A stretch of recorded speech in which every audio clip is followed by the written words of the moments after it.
సమరం న్యూస్ ఛానల్కు స్వాగతం. ఈనాటి ముఖ్యాంశాలు: బినామీలు భూచోళ్లు, ఇబ్రహీంపట్నంలో 106 కోట్ల ఆస్తుల రిజిస్ట్రేషన్, అరాచకవాది తురకా కిషోర్ అరెస్ట్, నాస్తిక కేంద్రంలో 4-5 తేదీల్లో విజయవంతంగా నిర్వహింపబడిన 12వ ప్రపంచ నాస్తిక మహాసభలు, క్యాన్సర్ రోగుల్లో మహిళలే అత్యధికం, H1B వీసాల్లో 5వ వంతు మనకే, సైబర్ నేరాల బాధితులకు గోల్డెన్ అవర్, పెళ్లి కాని జంటలకు ఇకపై ఓయో గదులు లేవు, పొట్ట దగ్గర కొవ్వు తగ్గించే అల్లం ఉసిరి రసాలు. ఈరోజు వార్తలను చూద్దాం. బినామీలు భూచోళ్లు. అధికారంలో ఉన్న 5 ఏళ్లు వైకాపా ప్రభుత్వంలోని పెద్దలు ఇసుక, మద్యం పేరుతో దోచేయడమే కాక బినామీ పేర్లతో భూములను కొట్టేశారు. ఫ్రీహోల్డ్ ముసుగులోను 22A నిషిద్ధ జాబితా నుంచి భూములను తొలగించి వేల ఎకరాలను సొంతం చేసుకున్నారు. నయానో భయానో సబ్ రిజిస్ట్రార్లను దారికి తెచ్చుకొని అక్రమంగా రిజిస్ట్రేషన్లు చేయించుకున్నారు. ప్రభుత్వం మారాక అప్పటి అరాచకాలు ఒక్కొక్కటిగా బయటకొస్తున్నాయి. చీమకుర్తి శ్రీకాంత్, ఆయన కుటుంబ సభ్యుల పేర్లతో ఎన్టీఆర్ జిల్లా ఇబ్రహీంపట్నం సబ్ రిజిస్ట్రార్ కార్యాలయ పరిధిలో జరిగిన అక్రమ భూ లావాదేవీల ఘటన గత ప్రభుత్వంలో జరిగిన వేల అక్రమ రిజిస్ట్రేషన్లో ఒకటి మాత్రమే. అక్రమస్తుల కేసులో అరెస్ట్ అయిన అప్పటి సబ్ రిజిస్ట్రార్ లాలా బాలనాగధర్మసింగ్ భయపడిపోయి ముఖ్యమంత్రి చంద్రబాబుకు లేఖ వ్రాయడంతో ఈ వ్యవహారం వెలుగులోకి వచ్చింది. బయటకు రాని ఇలాంటి లావాదేవీలు మరెన్నో లెక్కలేదు. అరాచకవాది తురకా కిషోర్ అరెస్టు. వైకాపా ప్రభుత్వ హయాంలో లెక్కలేనన్ని నేరాలు ఘోరాలకు పాల్పడిన మాచర్ల మాజీ ఎమ్మెల్యే పిన్నెల్లి రామకృష్ణారెడ్డి ప్రధాన అనుచరుడు, మాచర్ల మున్సిపల్ మాజీ చైర్మన్ తురకా కిషోర్ను ఎట్టకేలకు పోలీసులు పట్టుకున్నారు. హైదరాబాద్ మల్కాజ్గిరిలోని జైపురి కాలనీలో అతడిని విజయపురి సౌత్ ఠాణా పోలీసులు ఆదివారం నాడు అదుపులోకి తీసుకున్నారు. సార్వత్రిక ఎన్నికల్లో అరాచకాలకు పాల్పడటంతో నమోదైన కేసుల నేపథ్యంలో మే 22న పిన్నెల్లి సోదరులు హైదరాబాద్కు పారిపోయారు. అప్పటి నుంచి వారి అనుచరులు కూడా అజ్ఞాతంలోకి వెళ్లారు. తరువాత పిన్నెల్లి సోదరులిద్దరూ ముందస్తు బెయిల్పై బయట ఉన్నారు. ఈ నేపథ్యంలో 6 నెలలుగా కిషోర్ బెంగళూరులో సాఫ్ట్వేర్ ఇంజనీర్గా పనిచేస్తున్న తన అన్న శ్రీకాంత్ వద్దే ఉంటున్నట్లు సమాచారం. హైదరాబాద్లో పిన్నెల్లి రామకృష్ణారెడ్డిని కలిసేందుకు ఆయన వస్తున్నాడన్న సమాచారం మేరకు విజయపురి సౌత్ ఠాణా పోలీసులు 2 రోజుల క్రితం హైదరాబాద్కు వెళ్లారు. ఈ క్రమంలో ఉదయం కిషోర్ను, అతని సోదరుడు శ్రీకాంత్ను అదుపులోకి తీసుకొని మాచర్లకు తీసుకువచ్చినట్లు విశ్వసనీయ వర్గాల సమాచారం. ప్రస్తుతం మాచర్లలోని ఓ రహస్య ప్రదేశంలో ఉంచి వారిని విచారిస్తున్నారు. సోమవారం కోర్టులో హాజరుపరిచే అవకాశం ఉంది. కిషోర్పై 3 హత్యాయత్నాలతో పాటు మరో 7 ఇతర కేసులు ఉన్నాయి. క్యాన్సర్ రోగుల్లో మహిళలే అత్యధికం. రాష్ట్రంలో క్యాన్సర్ బాధితుల సంఖ్య గణనీయంగా పెరుగుతోంది.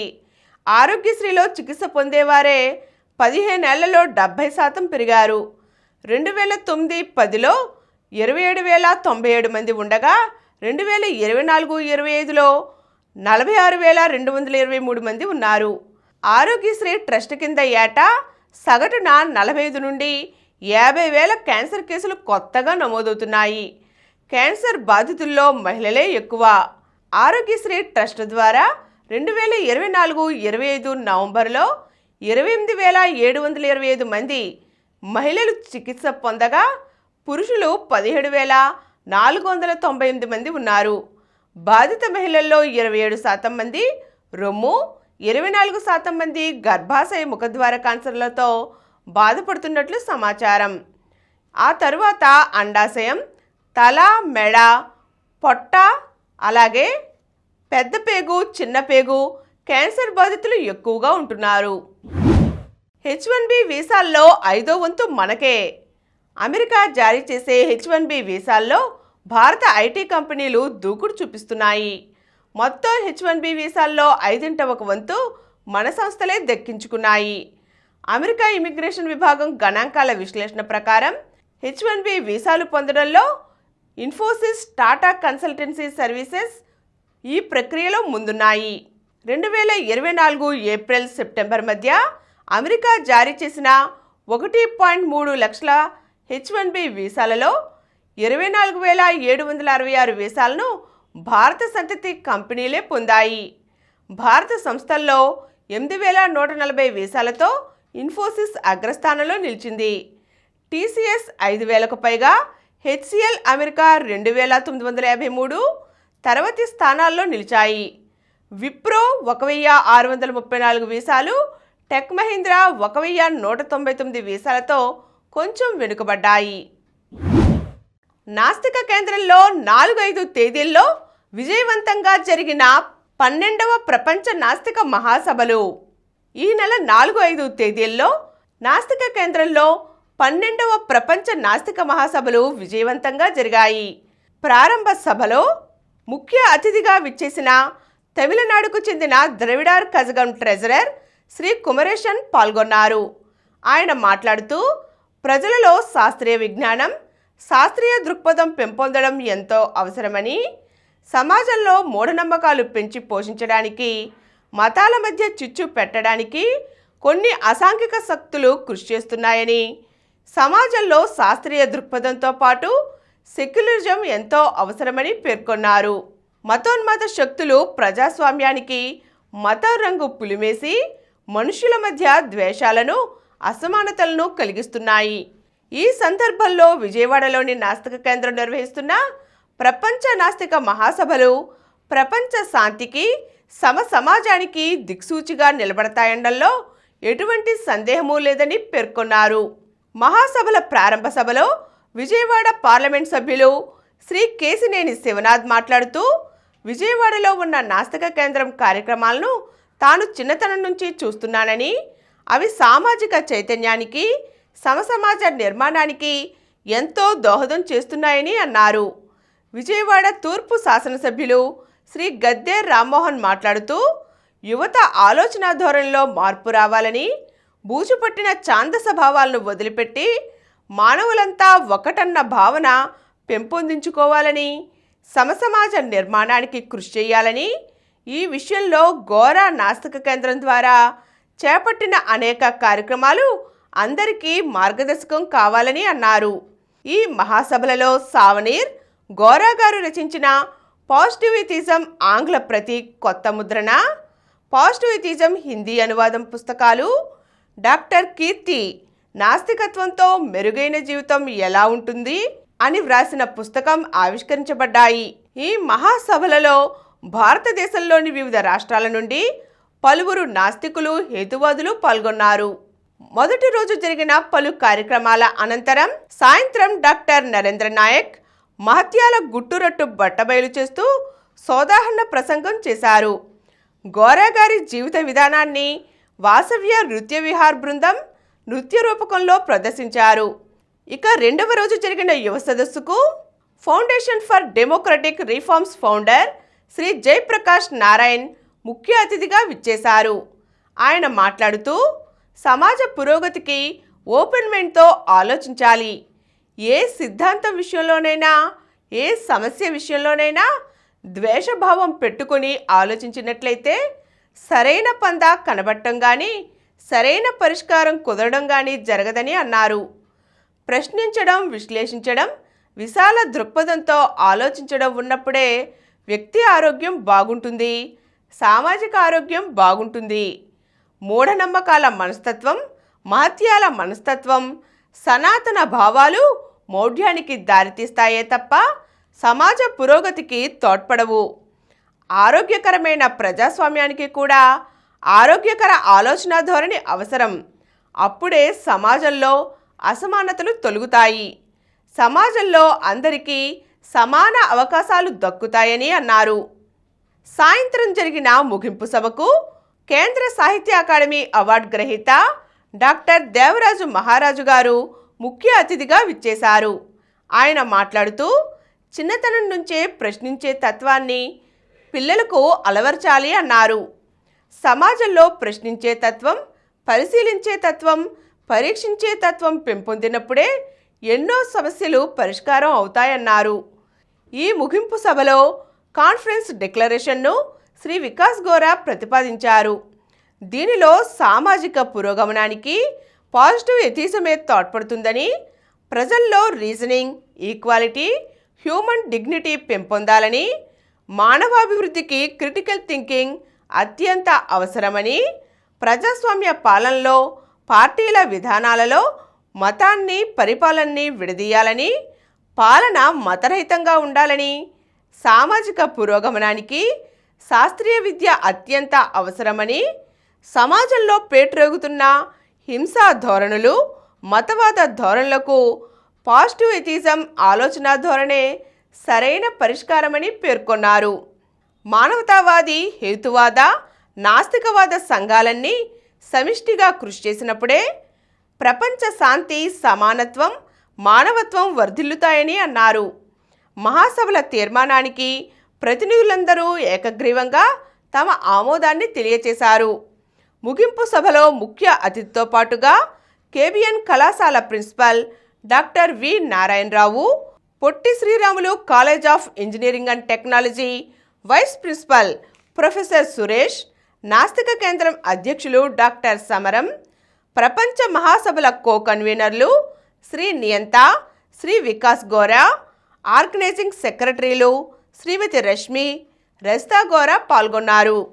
శ్రీమతి రష్మి వందన సమర్పణతో మహాసభలు ముగిశాయి. పెళ్లికాని జంటలకు ఇకపై ఓయో గదులు లేవు. భాగస్వామ్య హోటళ్లకు ఓయో కొత్త చెక్-ఇన్ విధానాన్ని తీసుకువచ్చింది. దీని ప్రకారం హోటళ్లలో పెళ్లికాని జంటలకు గదులు ఇవ్వరు. తొలుత ఉత్తరప్రదేశ్లోని మేరట్లో ఈ విధానాన్ని ప్రారంభించింది. కొత్త విధానం ప్రకారం చెక్-ఇన్ సమయంలో అన్ని జంటలు తమ బంధానికి సంబంధించిన ధృవీకరణ పత్రాలు సమర్పించాలి. ఆన్లైన్లో చేసుకునే బుకింగ్స్ కూడా ఈ నిబంధన వర్తిస్తుంది. జంటల బుకింగ్స్ను తిరస్కరించే విచక్షణాధికారాన్ని భాగస్వామ్య హోటళ్లకు ఇచ్చినట్లుగా ఓయో తెలిపింది. కొత్త విధానాన్ని తక్షణమే అమల్లోకి తీసుకురావాలని వాటికి సూచించింది.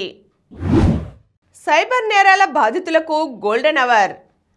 రోడ్డు ప్రమాదాలకు గురైన వారిని ప్రాణాలు కాపాడేందుకు గోల్డెన్ అవర్ ఎంత కీలకమో, సైబర్ నేరాల బాధితులు పోగొట్టుకున్న డబ్బు తిరిగి పొందడానికి కూడా నేరగాళ్లను గుర్తించడానికి గోల్డెన్ అవర్ అంతే ముఖ్యం.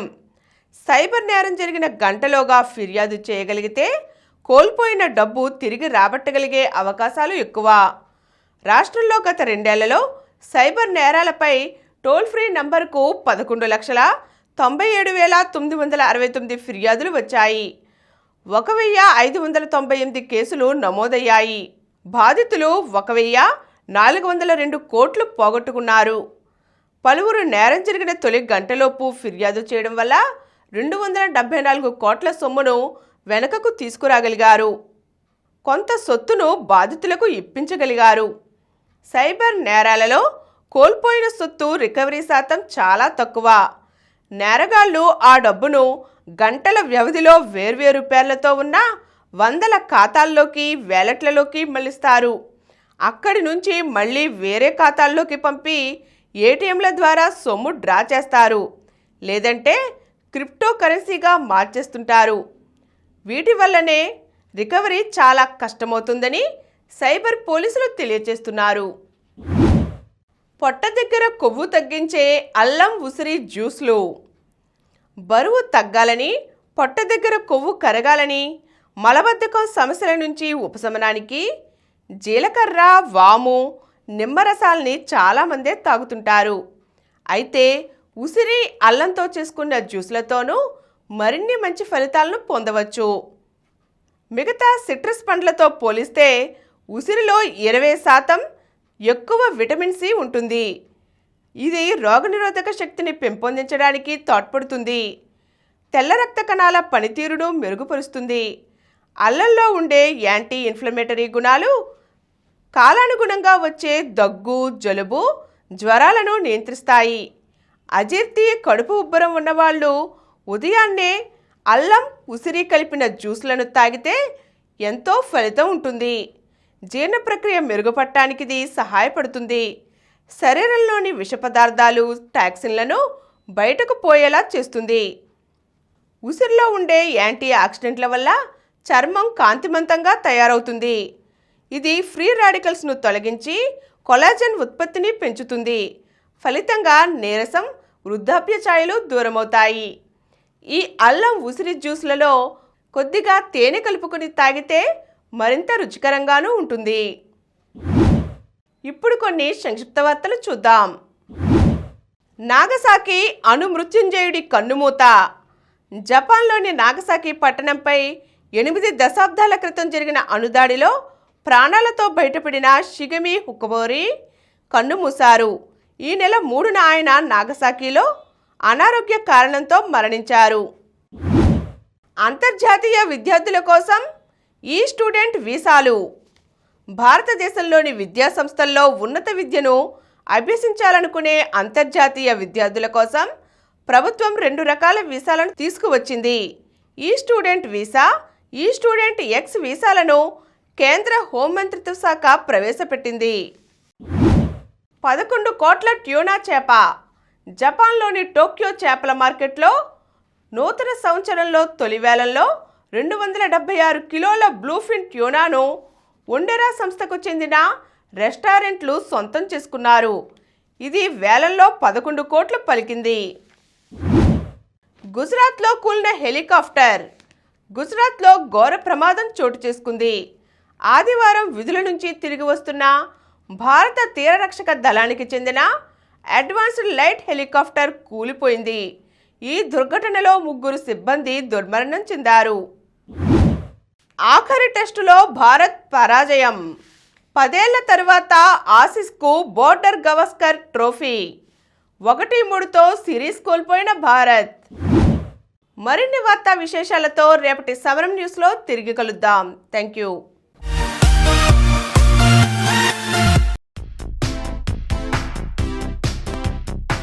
ప్రతిరోజు వార్తా విశేషాల కోసం అనతి కాలంలోనే 20 కోట్లకు పైగా వ్యూస్ సాధించిన సమరం ఛానల్ సమర్పించు సమరం న్యూస్ ఛానల్కు సబ్స్క్రైబ్ చేయండి, లైక్ చేయండి, మీ ఫ్రెండ్స్కి షేర్ చేయండి. అలాగే ప్రక్కనున్న గంట సింబల్ని ప్రెస్ చేయడం మర్చిపోకండి.